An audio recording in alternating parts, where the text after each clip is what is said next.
नमस्कार, आप देख रहे हैं राष्ट्रीय संदेश। राष्ट्रीय संदेश में आपका स्वागत है। ताज़ा और खास खबर देखने के लिए चैनल को लाइक करें, शेयर करें, सब्सक्राइब अवश्य करें।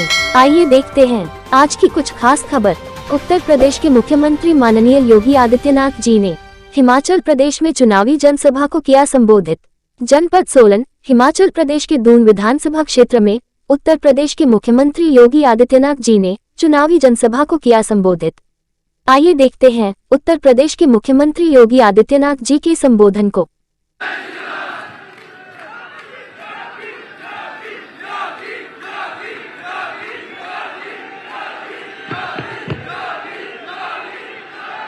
भारत माता की, भारत माता की, भारत माता की।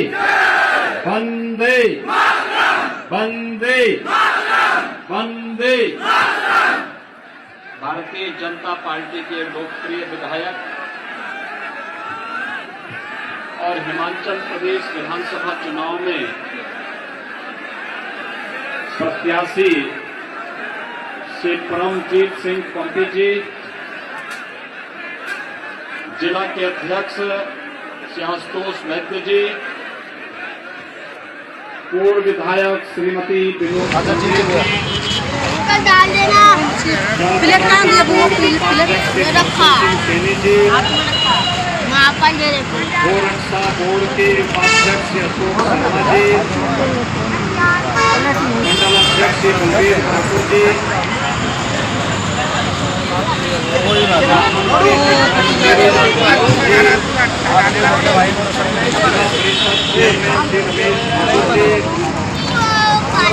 प्रदेश कार्यकारिणी के सदस्य श्रीकांत शर्मा जी, बलबीर ठाकुर जी, बी.आर. चंदेल जी, बीडीसी के चेयरमैन श्रीमती जमुना ठाकुर जी, प्रेमचंद ठाकुर जी, जस्सी चौधरी जी, मानसिंह मेहता जी, गुरमेल चौधरी जी, रणविजय ठाकुर जी और भारी संख्या में दोन विधानसभा क्षेत्र से जुड़े हुए मेरे उपस्थित भाइयों बहनों, देवभूमि हिमाचल को नमन करते हुए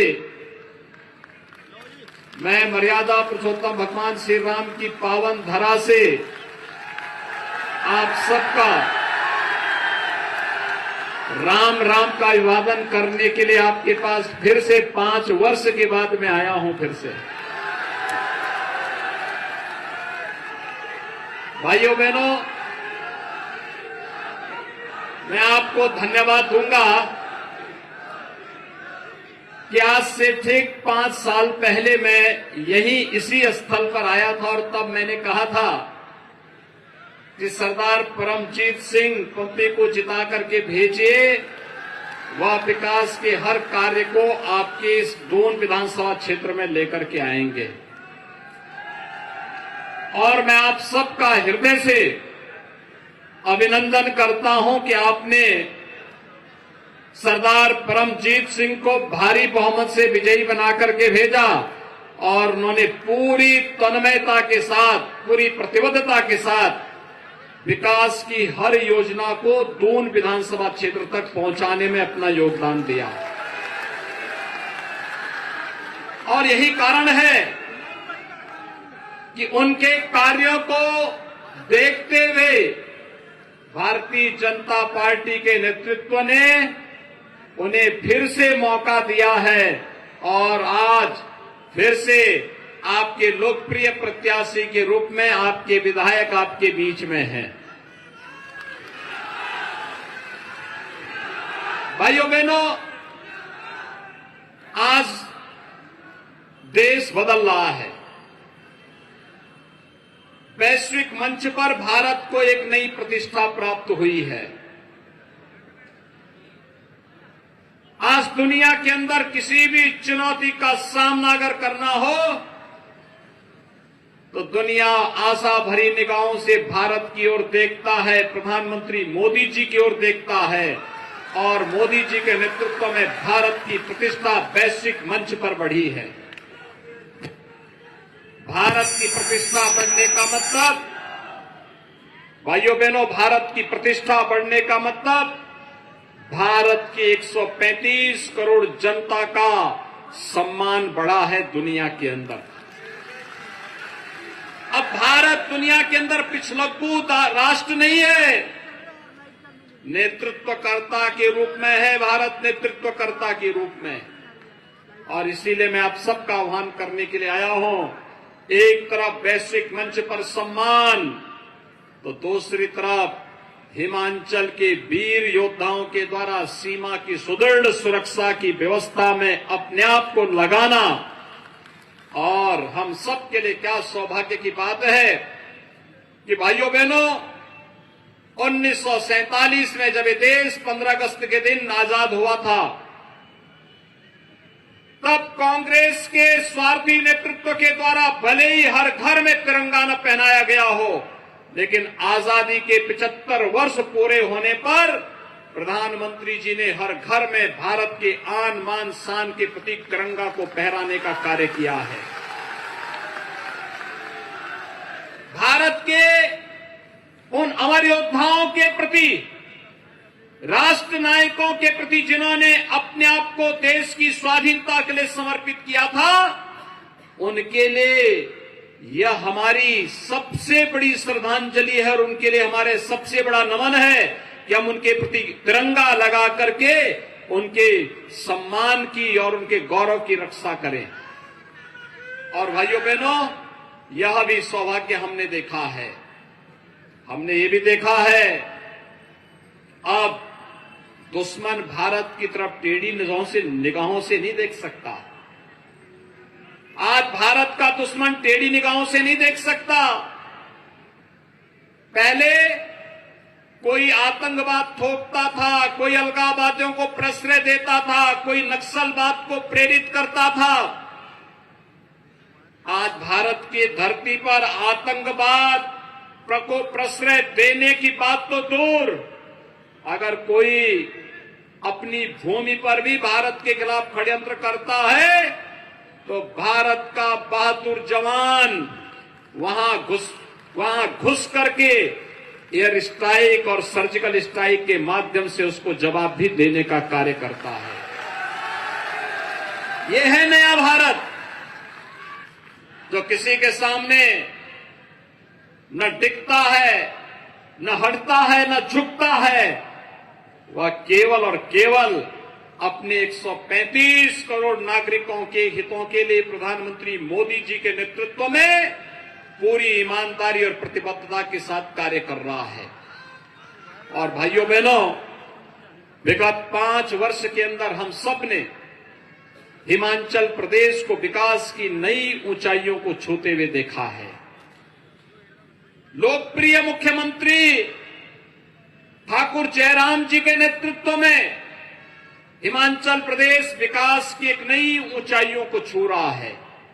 और भाइयों बहनों, मैं आप सबसे ही कहने के लिए आया हूं, हमने भी कोरोना कालखंड देखा है। कोरोना में फ्री में वैक्सीन, फ्री में उपचार, फ्री में टेस्ट,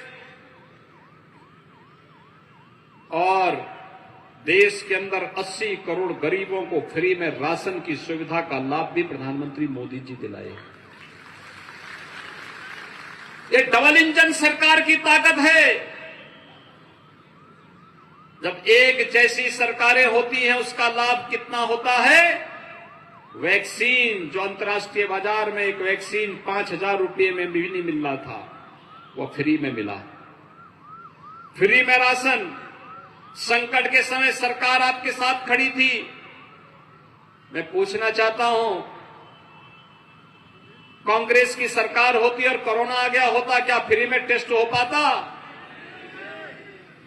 क्या फ्री में उपचार मिल पाता? क्या फ्री में वैक्सीन मिल पाता? और क्या फ्री में राशन भी मिल पाता? भाइयों बहनों, कांग्रेस की सरकार होती तो टेस्ट का पैसा सब कांग्रेसी दलाल खा जाते हैं। आपने देखा होगा, स्वर्गीय राजीव गांधी जी को कहना पड़ा था गरीबों का उपचार नहीं होता। और जब भी महामारी इससे पहले आई है, बीमारी से तो लोग मरे ही मरे हैं, भूखमरी से उससे ज्यादा मौतें हुई। प्रधानमंत्री मोदी जी ने फ्री में राशन की सुविधा भी दे दी। संकट में जो आपका साथी है वही सच्चा साथी है। शेष तो भाइयों बहनों वह स्वार्थी है जो आपके संकट में खड़ा नहीं हो सकता। क्या दोनों भाई बहन कहीं थे क्या? कोरोना काल खंड में आए थे क्या आपके यहां? आएंगे भी नहीं। जब भी भारत पे संकट आता है तो उनको नानी याद आती है। तब हिमाचल, तब गरीब, तब किसान, नौजवान ये याद नहीं आते हैं। और भाइयों बहनों यही मैं कहने के लिए आया हूं। मैं तो उत्तर प्रदेश से आया हूं ना। मैं पिछली बार मैंने कहा था ना कि यहां पर ट्रांसपोर्ट का बहुत अच्छा काम है। श्रद्धेय अटल बिहारी वाजपेयी जी के समय में भारतीय जनता पार्टी की प्रेम कुमार धूमल जी की सरकार ने फार्मा पार्क की स्थापना करके देश के हर मेडिसिन उद्योग को यहां पर लाने का काम किया था। यहां पर उद्योग फले पनपे हैं, आगे बढ़े हैं और ट्रांसपोर्ट का काम यहां पर है। और मैंने तब कहा था यहां के ट्रांसपोर्टर को उत्तर प्रदेश में कोई समस्या नहीं आएगी, कोई समस्या नहीं आएगी। उत्तर प्रदेश में इस समय सचमुच रामराज है। 500 वर्षों के इंतजार के बाद भगवान राम का भव्य मंदिर निर्माण का काम चल रहा है। भव्य मंदिर का निर्माण क्या ये कांग्रेस करा पाती? और 5 वर्ष में, यानी पहले, उससे पहले जो भाजपा की सरकार के पहले 5 वर्ष थे वहां 700 दंगे हुए थे। पिछले 5 साल में एक भी दंगा नहीं हुआ, एक भी दंगा नहीं हुआ। भाइयों बहनों, कोई सड़क पे गुंडागिर्दी नहीं कर सकता। बहन बेटियों की इज्जत के साथ कोई खिलवाड़ नहीं कर सकता। और आपने देखा होगा कांग्रेस सरकार उत्तर प्रदेश के एक माफिया को ला करके उसकी सेवा कर रही थी। हम उसको फिर घसीट करके लेके चले गए। हमने कहा अभी तो इसका हिसाब किताब बाकी है। और भाइयों बहनों, उत्तर प्रदेश के अंदर गुंडा राज समाप्त, माफिया राज समाप्त, संगठित अपराध समाप्त, विकास की एक नई ऊंचाइयों की ओर बढ़ते हुए उत्तर प्रदेश आगे बढ़ रहा है। और यही डबल इंजन सरकार के द्वारा जनता की सेवा के लिए किए गए कार्य है। और इसीलिए मैं आपका आह्वान करने के लिए आया हूं। भाइयों बहनों, मैं यही आह्वान करने के लिए आपके पास आया हूं। क्या कांग्रेस होती तो क्या अयोध्या में राम मंदिर का निर्माण हो पाता? कांग्रेस रहती तो क्या कश्मीर से धारा 370 समाप्त हो पाती? और कांग्रेस रहती तो क्या ये कोरोना में जनता के जीवन को बचाने का काम सफलतापूर्वक हो पाता? तो भाइयों बहनों, जब वह किसी लायक नहीं है तो फिर उनको वोट काहे देकर अपने पिता का वोट खराब करें? क्यों हम खराब करें? कांग्रेस आपके सुख दुख में भागीदार नहीं बन सकती, कांग्रेस आपको सुरक्षा नहीं दे सकती, कांग्रेस आपका विकास नहीं करा सकती। कांग्रेस का हाथ माफियाओं के साथ, कांग्रेस का हाथ भ्रष्टाचारियों के साथ। और यहां पर तो भारतीय जनता पार्टी अपने एक कार्यकर्ता के दम पर, बल पर प्रधानमंत्री मोदी जी के नेतृत्व में दुनिया का सबसे बड़ा दल बना है। इसलिए बना है क्योंकि एक कार्यकर्ता मिलकर के भारतीय जनता पार्टी को उन मूल्यों और आदर्शों के लिए, उनके लिए, भारतीय जनता पार्टी के कार्यकर्ता के लिए देश पहले है, पार्टी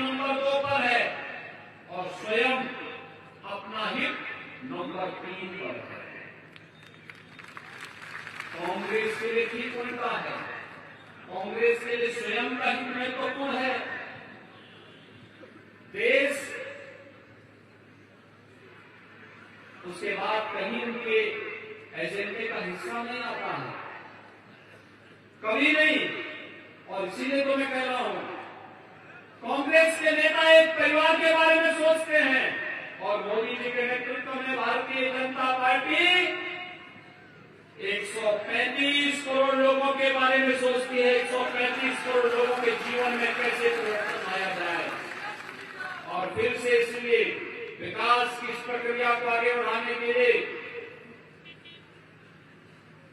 आवश्यक है गवर्नमेंट सरकार फिर से हिमाचल प्रदेश में आए। देखो, उत्तर प्रदेश की जनता ने तो बहुत जवाब दे दिया है। 25 करोड़ की आबादी है, 403 विधानसभा उत्तर प्रदेश में है और कांग्रेस के पास है मात्र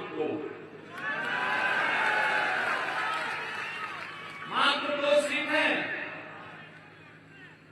और भाइयों बहनों, ये 2 सीट भी कांग्रेस के पास है।